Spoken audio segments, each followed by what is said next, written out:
There we go. Hey, y'all. How y'all doing today?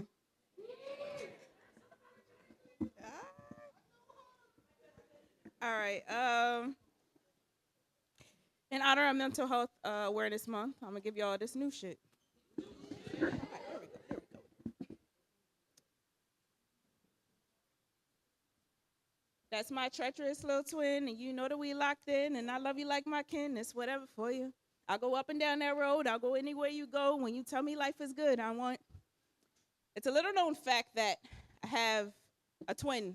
My father carried her a single seed before planting her into my mother's garden of a womb, where that seed split in two, thus marking my genesis. I guess you can say I came from her, that she and our parents worked together to make me, that we come from these two earthquakes of people.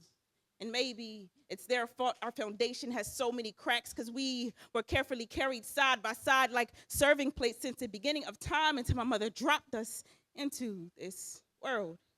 We came crashing down, kicking and screaming, gravity ripping us from the warmth of the garden we used to live in, missing the rhythmic rhythm of our mother's heartbeat. My twin was birthed first, and I shortly after. She and I are the only remnants of what my parents formerly shared. The latter, we grew up together, attached at both the hip and the heart, as most twins do. Far too risky to tear us apart, conjoined, but not in a literal sense. She was there with me and for me literally since before I could remember, but for some reason, somehow, our parents treated our birthday as if it was the worst date they'd ever shared. Sometimes they had trouble telling us apart, called me by her name almost daily. I guess sometimes they would just get us confused, as new parents of twins tend to do, but they should have tended to her just a little bit better. Maybe spent some time trying to really understand her, but instead they presented her to me as if she were a gift, almost as if they knew they would leave me to figure out life alone, and maybe thought I needed company so I'd never be left home alone. My parents left my twin and I to raise each other. And with her being there first, it means that she is my elder, my twin, which, by the way, her name is Trauma. And she raised me as if my parents had given me up for adoption. My parents birthed Trauma, raised it right beside me like a sibling, deemed us both identical. My twin and I come from the same womb, but not from the same womb, just from two people who bled on each other.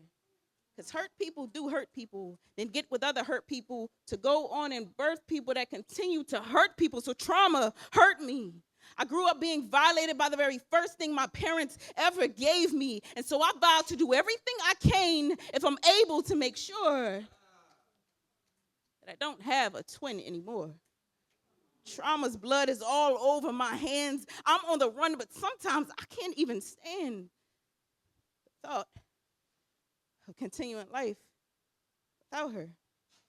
Sometimes I miss her, but I'd be lying if I said I didn't wish her never to have existed in the first place, or maybe never to have made it to my birthday, because if my parents had gone on their first date knowing the magnitude of an earthquake, then maybe they would have known to secure all of their cherished belongings. Maybe right now I wouldn't stand here and be longing for the only one that was there through it all. It's a little known fact that I used to have a twin. My father, my mother, my parents planted her into the garden of my mind, but I chose to do the work and grow, and so as the seasons have passed with the time, all I really have left of her is memories. Constant reminders to spit out the seeds, but also to make sure that they never land in any place that's fertile. Boom.